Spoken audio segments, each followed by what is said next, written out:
The night it all started. It started in March 2011. I was 13. My parents were asleep. I was on my mom's old laptop in the living room, pretending to do homework. I don't even remember what I was searching for. Just that a pop-up came up and I clicked it. That's it. I clicked it. No alcohol.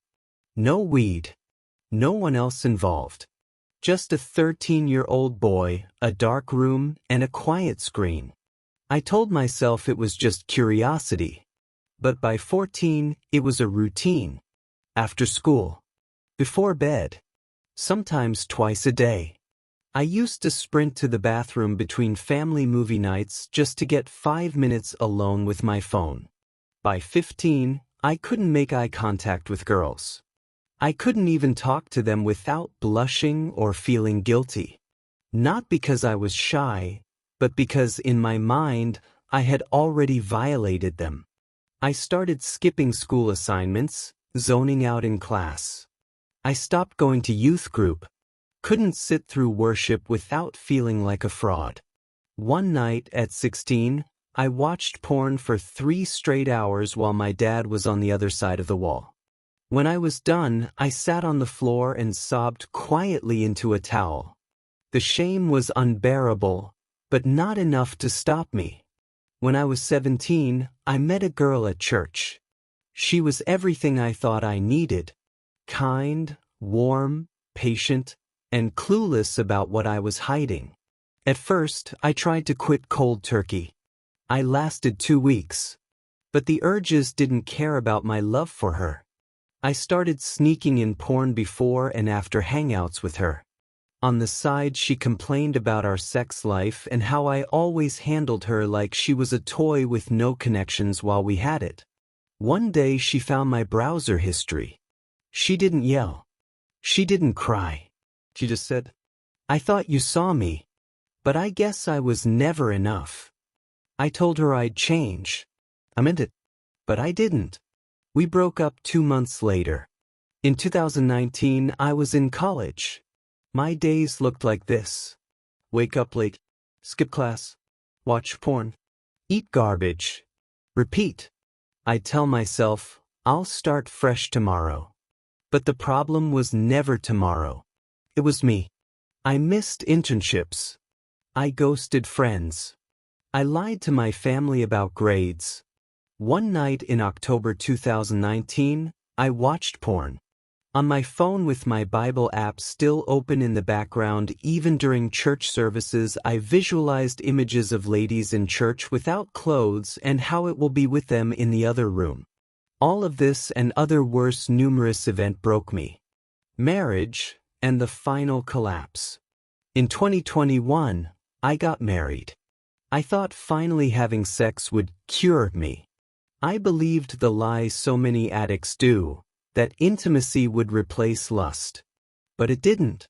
Sex felt flat. Not because she wasn't beautiful. She was.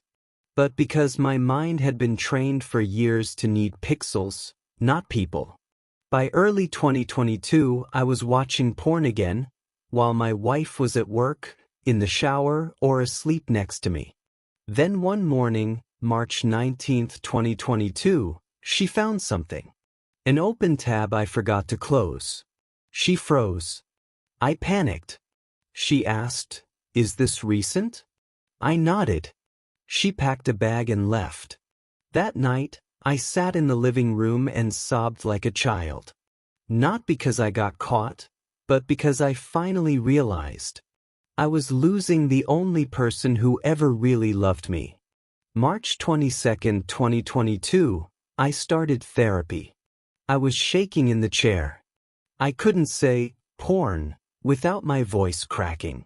The therapist said, "You don't need more shame. You need systems and honesty." That became my new religion. Here's what I did. Practical, daily. 1. Accountability, March 25th. I decided to open up more, especially to my wife, about everything. How often the urges came and how I fought on a daily because I didn't want to lose from life anymore. 2. Phone boundaries, March 27th. No phone in the bathroom. No phone in bed. No phone after 10 p.m. I had series of alarm programming on my phone. 3. Morning routine, April 2nd. Wake up at 6:30 a.m. Cold shower. Journal 5 minutes, even just, "Today, I feel like crap. But I won't give in." Short prayer. God, I'm a mess.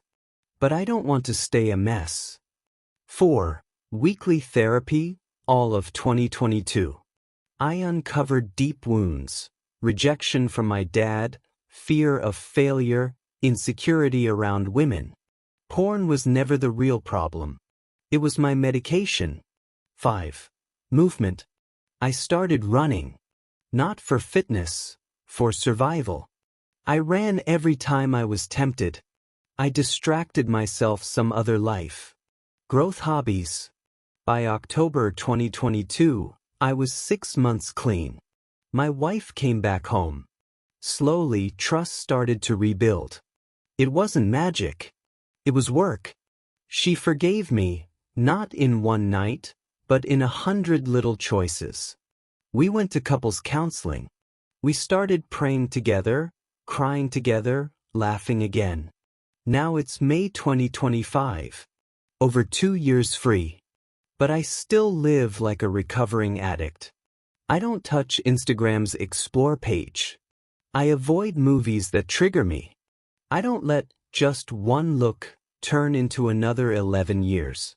If you're trapped right now, if you're watching porn every night, deleting your history and telling lies to yourself every time, I want you to know that you are not alone.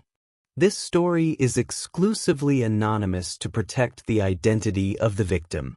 Please, you can avoid being a victim as well. Learn from this and apply in your everyday life. Please don't forget to like, share, and subscribe so we can always grow together.